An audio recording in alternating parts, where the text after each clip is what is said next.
Problem असेल काय असेल तर हे कसं ट्रीट करायचं सांगूया आपण. बऱ्याचदा काय होतं, तुम्हाला स्वतःची लैंगिक शिथिलता असल्यामुळे एक पर्सनॅलिटी डेव्हलपमेंटचा प्रॉब्लेम येतो.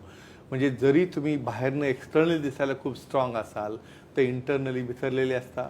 तुमची पर्सनॅलिटी तेवढी स्ट्रॉंग राहत नाही, तुमचा कॉन्फिडन्स राहत नाही, ना बोलण्यामध्ये ना तुमच्या काम करण्यामध्ये. का होतं तर तुम्हाला काय होतं की तुम्हाला ह्या शीघ्रपतन कमजोरीच्या समस्येमुळं आपला जो पार्टनर आहे त्या पार्टनरकडनं बऱ्याचदा त्याला मी सॅटिस्फाय करू शकत नाही, म्हणून स्वतः त्यामध्ये ते बऱ्याचदा डिप्रेशनमध्ये किंवा सेपरेशनमध्ये जातात. मग अशा वेळेला काय केलं पाहिजे, तज्ज्ञांना भेटून पहिल्यांदा डायग्नोसिस करणे.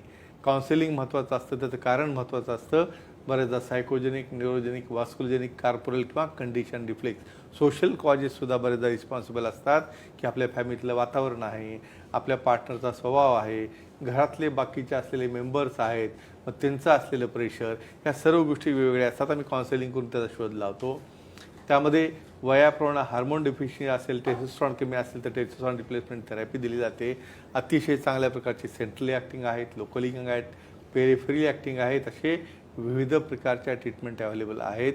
पण हे तुम्ही ॲक्सेप्ट करा की मला कमजोरी आहे, आता मला गरज नाही पण पार्टनरचं मला घेणं देणं नाही असं म्हणून जमत नाही. मग यामुळेच फॅमिलीमध्ये डिस्ट्रॅक्शन होत असतं. तर मित्रांनो, एका छोट्याशा शब्दात मी सांगतो की हा डिस्फंक्शन हा आजार नाही, हे एक लाईफस्टाईल डिसऑर्डर आहे, ज्यामध्ये की तुम्हाला त्याला रिप्लेसमेंट करून ट्रीटमेंट देऊन ते शेवटपर्यंत ॲक्टिव्ह ठेवलं तर नुसतंच तुमच्या सेक्शुअली किंवा लैंगिकतेत नाही तर तुम्हाला तुमचं स्वास्थ्य हृदयाचं आहे, ब्रेनचं आहे, पूर्ण आरोग्याचं स्वास्थ्य मेंटेन ठेवता येतं.